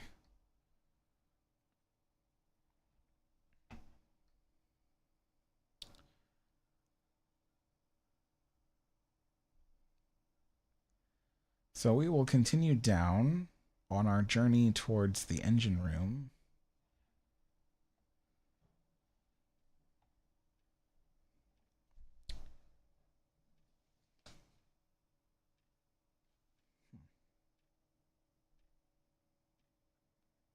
Oh, I knew my chat was stuck. Here we go. Oh, Derek left. Oh man. See, my chat was stuck, so I couldn't see if anybody was saying anything new. Okay. That was so cool that Derek was here to talk to us. That was so neat. Like I felt like I was like, oh my gosh, this is so cool. Like one of the guys who like helped make this whole thing is watching my live stream. I was like, this is so cool.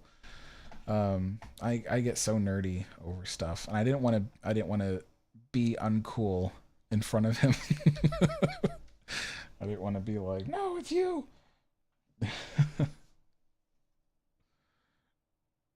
But yeah.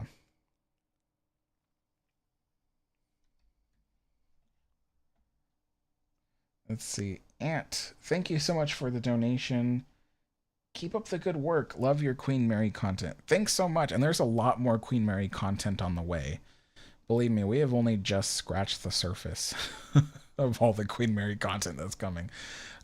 Especially since the last couple months, I've had my friend Chris going to the Queen Mary to film and photograph more and more areas so that way I can produce content.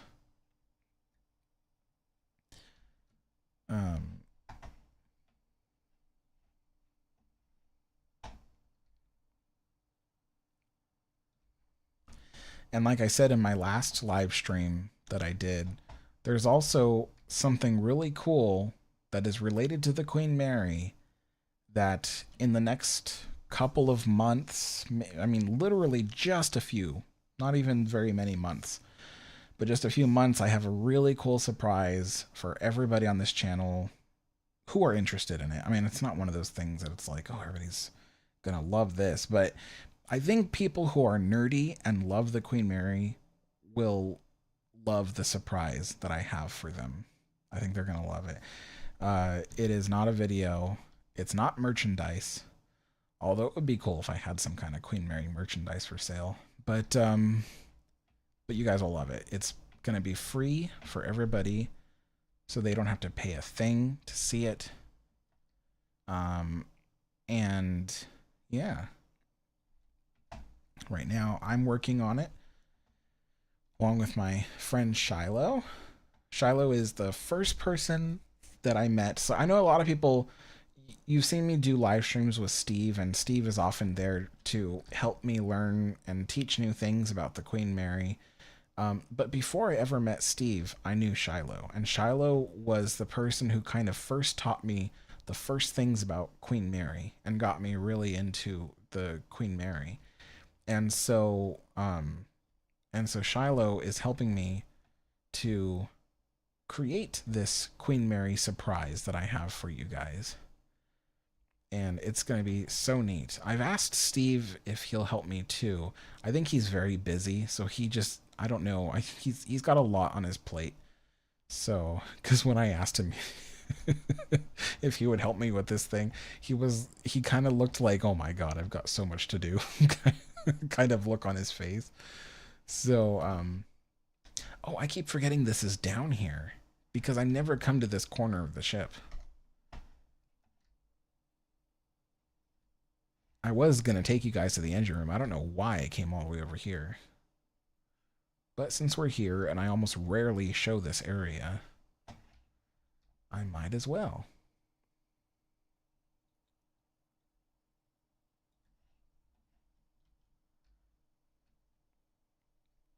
But yeah, it's going to be a pretty cool surprise for people who are super nerdy and like learning about the Queen Mary. But it's not fun in the traditional sense of fun. It's not a game. It's not merchandise. It's not anything like that. But it will be fun for learning. That's for sure.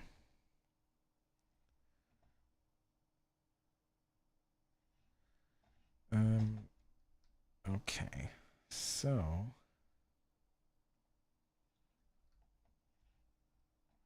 all right, to the engine room. So this is Scotland Road, a nickname for the main crew and third class passageway that kind of went through the general length of the ship, not the entire length, but majority of it. Queen Mary had a similar one. They call these working alleys. Queen Mary had a similar one for crew only, and it was called Burma Road, if I have that correctly. Pretty sure it's called Burma Road. But yeah, and yeah. I'm like trying to confirm it in my head. I'm like, is it called Burma Road? I'm pretty sure it's called Burma Road. And yeah, it's pretty neat. It was just for all the general crew related stuff that I need to get around. It's just a lot to describe, like what was on Burma Road. Like there was a lot of things. But anyway, we are in Titanic's main engine room. because there were 2 engine rooms. And the main engine room holds the reciprocating engines, both of them. Each reciprocating engine is a quadruple cylinder, triple expansion reciprocating engine, meaning that the steam expands 3 times as it goes through the engine, but there are 4 cylinders. So a brief description is, this is the top of the smaller cylinder. Well, one of these is the top of the smaller cylinder, which exhausts into the intermediate cylinder, which is one of these here. And then the exhaust of that splits and goes to either one of the large cylinders, which are at both ends. And so that is how the steam expands 3 times in the triple expansion engine. And a lot of times with triple expansion engines, they only have 3 cylinders. So that's why I said it was a bit confusing. Because there's usually only 3 cylinders, but on Titanic they had 4. They were squeezing as much energy out of the steam as they possibly could, which is actually a good way of saving money on fuel and for providing good power to the ship. Power in the sense of physical power. I love standing here and watching the engines. It's one of my favorite things. And watching the eccentrics. The eccentric rods, which are right in front of us right now, they're difficult for a novice like me to really explain. I mean, I know it in terms of a steam locomotive train. It's the same idea for an ocean liner, but it is not easy to explain. But essentially, as the rods spin from down there, they force the rods up here to move in this rocking motion. Oh, shoot. How do I? Sorry, I'm trying to... There we go. They force the rods to move in this rocking motion. The rocking motion pushes this this slidey thing up. It's like, for lack of better words, this slidey thing moves up, and what's actually happening above us is that there's a valve that is moving, and as the valve moves, it permits steam to go into the next cylinder or to exit that cylinder. So there's an eccentric system for every steam cylinder on this engine, and so the motion of the eccentric rods allows for the automatic switching of that. Because if you didn't have eccentric rods to do that, you would literally need a person to stand here and somehow operate a system that would permit steam to go in and out of each steam cylinder. And so that's why this engine is called a reciprocating engine, is because it's automatic. As soon as you supply it with steam, it'll keep itself running. It's reciprocating it. It keeps itself running. And so that's what the eccentrics are for. But also, the interesting thing about eccentric rods is that you can use them to also change the direction of motion. So right now, this rod is spinning in a counterclockwise motion because the front of the ship is that way and the rod is spinning like that. So it's spinning counterclockwise. If we were to, there's an engine here somewhere. Here we go. If we were at the bottom level and we operated a few valves, what would happen is we could actually push this rod up towards the pipe there, and that would rotate this long rod down the whole length of the engine. And what it would do is it would pull all these eccentric rods out this way towards the walkway. So it would pull those out towards here. And when that happens, that actually can force the eccentric rods to change the direction of the engine.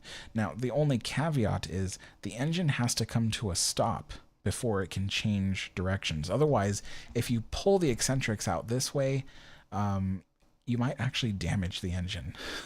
So So you need the engine to come to a complete stop in order to pull the eccentrics in the opposite direction. And then you can change the direction of the engine.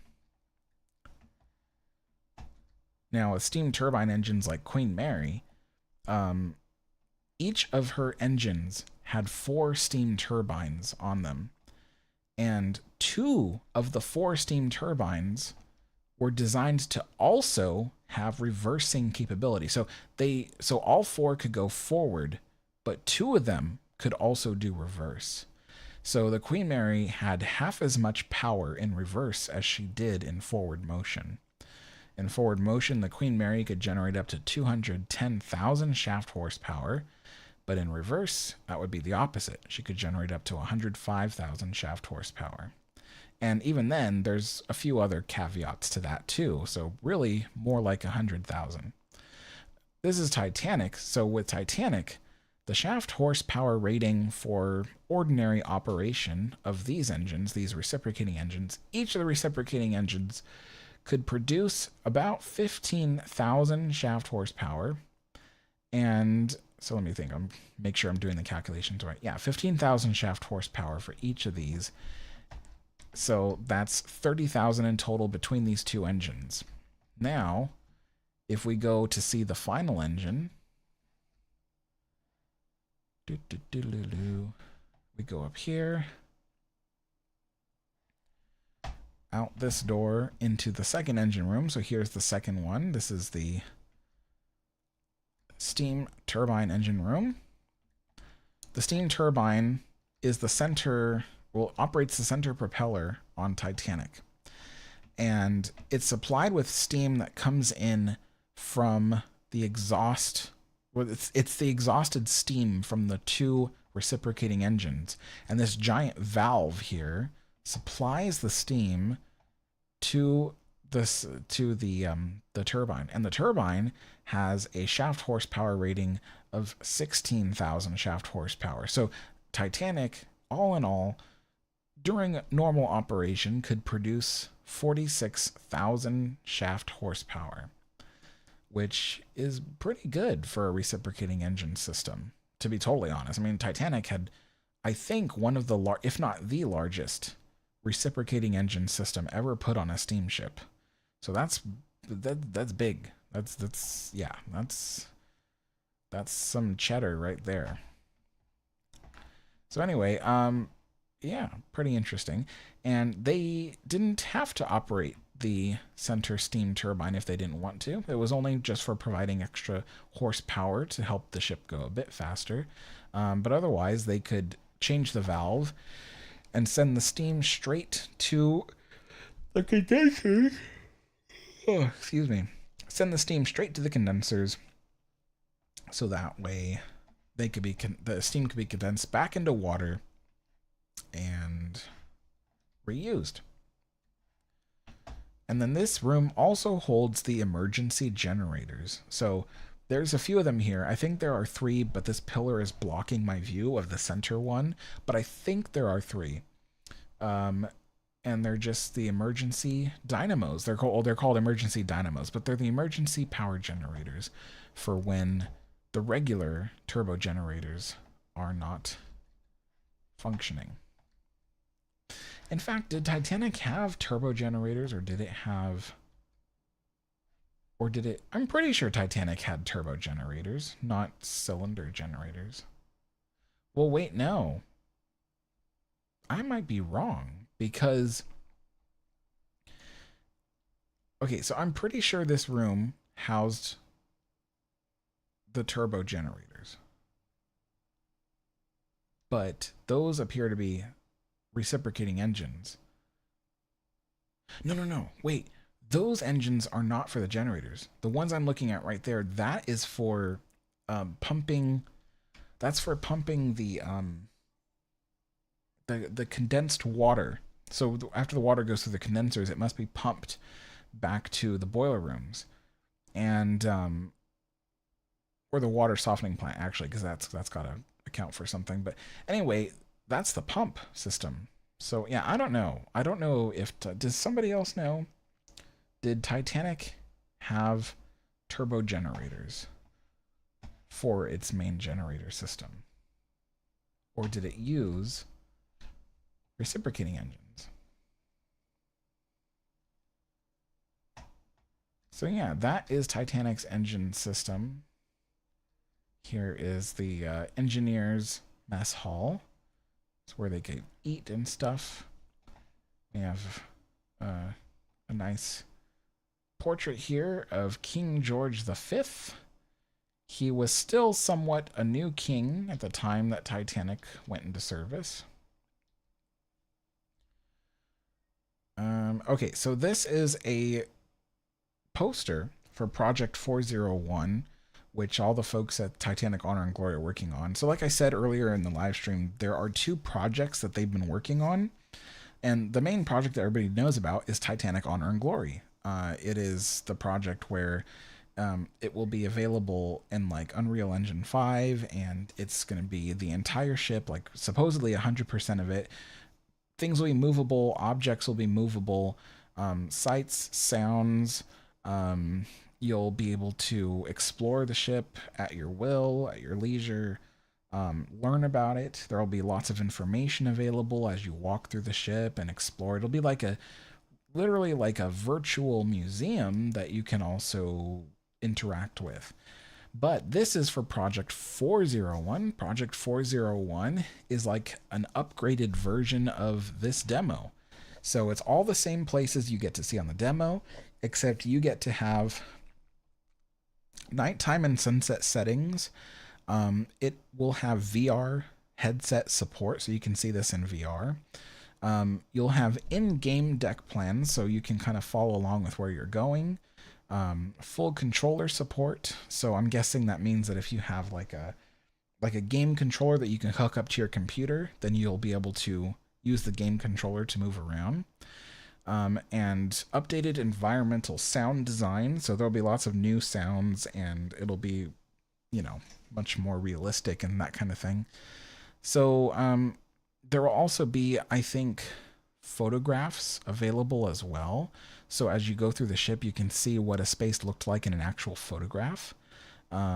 So yeah, lots of new additions and things for Project 401. And Project 401, I do not believe they've announced a completion date on Project 401, but it will come out a lot sooner than Titanic Honor and Glory will. So yeah.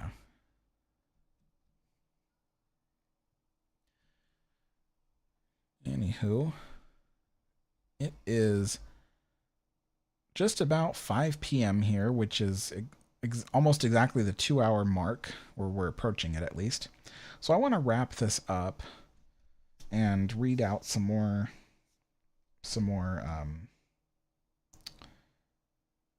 what do you call it? Comments.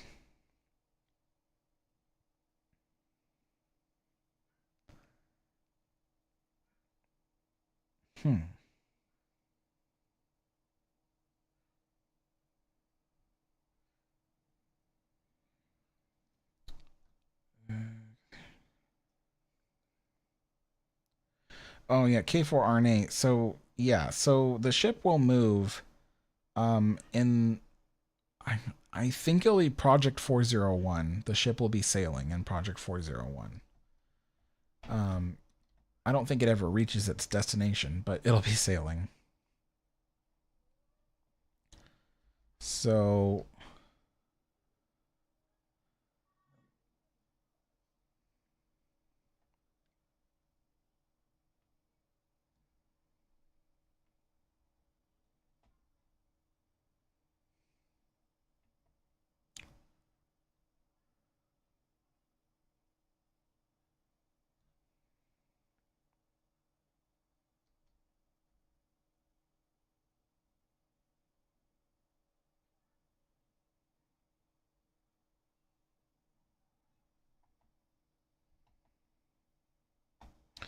okay, so Jamie says Titanic used smaller reciprocating engines connected to dynamos to generate electricity. Okay, so then that means that the 2 reciprocating engines that I saw that were down there next to the turbine, that had to be the power generators. So let me see. Go back to it real quick. Because remember, I was standing there and I was like, oh, are those the power generators? But I thought, no, maybe it's not, you know. But I had a feeling that they might have been. And then I was like, no, maybe they're just what did I say that they were? Oh, they were pumps for the condensers. But I didn't believe it as I said it. I was like, I don't know, I think those are the power generators. So when I came in here, I went down to like, where is it? Right there. I pointed at that engine. And at first I said, oh, I think that is the power generator because I think that's the dynamos beyond it. But so I'm feeling that that's it, because if you're saying it's a reciprocating engine, that's a reciprocating engine. So yeah. But then again, those don't look like dynamos. Those look like water pipes. So I don't know.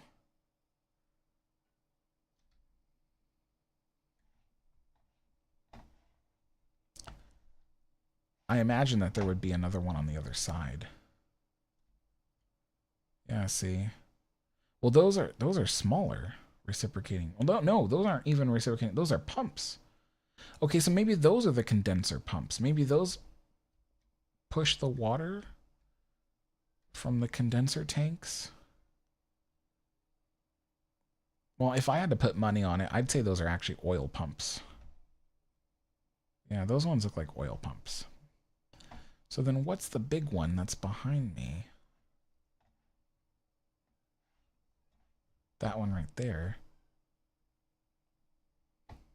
There can't just be one.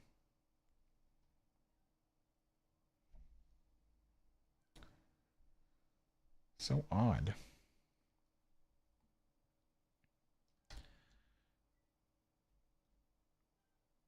Yeah, I don't know. Maybe the generators are. Oh, see, there's the other one. I had to go right here to see it, but there's the second one. And those are some pretty hefty reciprocating engines. So, but I don't know that that is for electricity, because that doesn't look like a dynamo attached to it. That looks like a pump. It looks a lot like the pumps that keep New Orleans dry. But yeah, I don't know where the power generating engines are.